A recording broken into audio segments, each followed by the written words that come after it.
welcome back to my film and TV channel. You're all staying safe and well. We've got a film that's split in opinion, this one. The public generally like it. The critics not as enthused, but still plenty of love from the critics as well.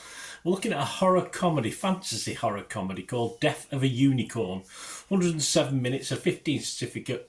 It's written and directed by Alex Sharfman in his directorial debut, so it's okay. Tagline, Payback is a beast. This stars Paul Rudd and Jenny Ortega as a father and his daughter who, accidentally run over a unicorn. Well, they think they've killed a unicorn. It takes more than a cat, a 2 ton of steel to kill a unicorn, come on. Causing them and their associates to be hunted down by its parents, yes, but their associates have got other needs for this the unicorn horn as well, but interesting. It's not like rhino horn, that's for sure. Will Poulter, Tia Leone and Richard E. Grant also appear in this, okay, and it was released in America on March the 28th, 2025. I'm doing this review on the 30th of April 2025, so check your territories for availability if you fancy watching this one. Right, full credit for the story. It's a good story, good idea. Just about misses the mark though, just for me. The comedy is more miss than hit, and the CGI is a little bit of a mishmash. It's sometimes that bad it's probably good from that sort of angle. But sometimes it's okay, sometimes it's generally poor. Jenny Ortega is one of the things that does work in this about the film. She stands out, and there's a fairly good father-daughter chemistry going on with this as well, which made me go at the end, which is nice. I got to the end. Chase Hutchinson, the playlist, must have been on the payroll for this. He's one of the critics who give this 83%. As I say, I think he's on a backhander for this one. He said, it all makes for a clever, measured, mirthful and joyous film with the real potential to be a modern monster movie classic, whose legs could easily see it sprinting into being a routine rewatch every single year. It's not set at Christmas though, so you can't get away with that. Perhaps if you had set it at Christmas, it would have been. Who knows? But I think Chase is just pushing it a little bit. As I say, I think he's on a bit of a backhander.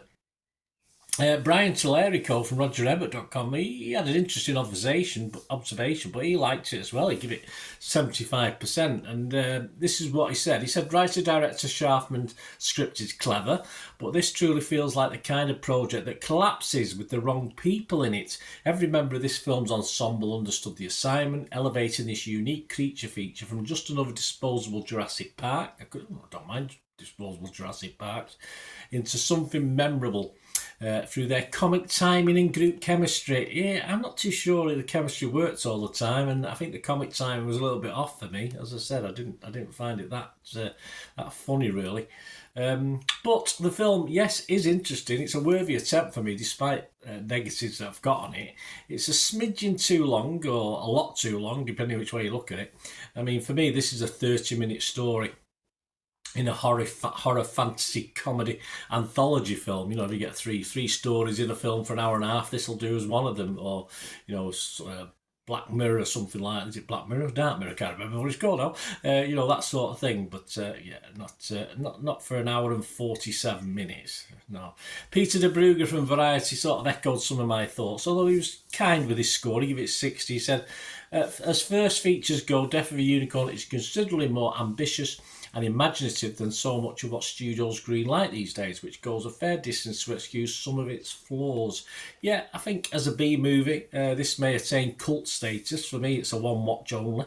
I can't see me going back and watching it again. I wouldn't say it was a total waste of an hour and 47, probably a waste of an hour and 10 or something like that. But it's a story that's very interesting, but for me, it never really gets fleshed out. Becomes just a little bit repetitive in what's happening as well. It's all very, you could virtually do this on a stage play. It's just there's no real expansiveness to it. It's just very, very all in sort of a few rooms, and it just needs a little bit more oomph when you're talking giant unicorns. I think a little bit more energy.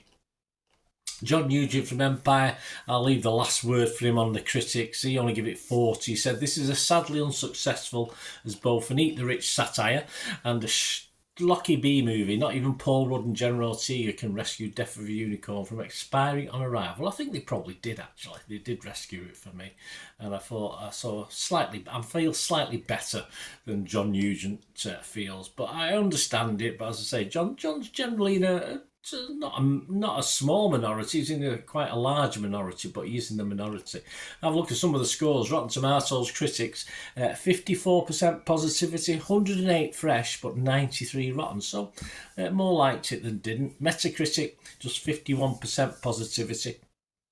40 critics, 13 were positive, but I was like these 25. 25 were mixed, which I was as well, but 2 negative. So not a total disaster, but the audience like it. 4 out of 5 on Rotten Tomatoes. Metacritic 5.5. That's okay, not great, but it's okay.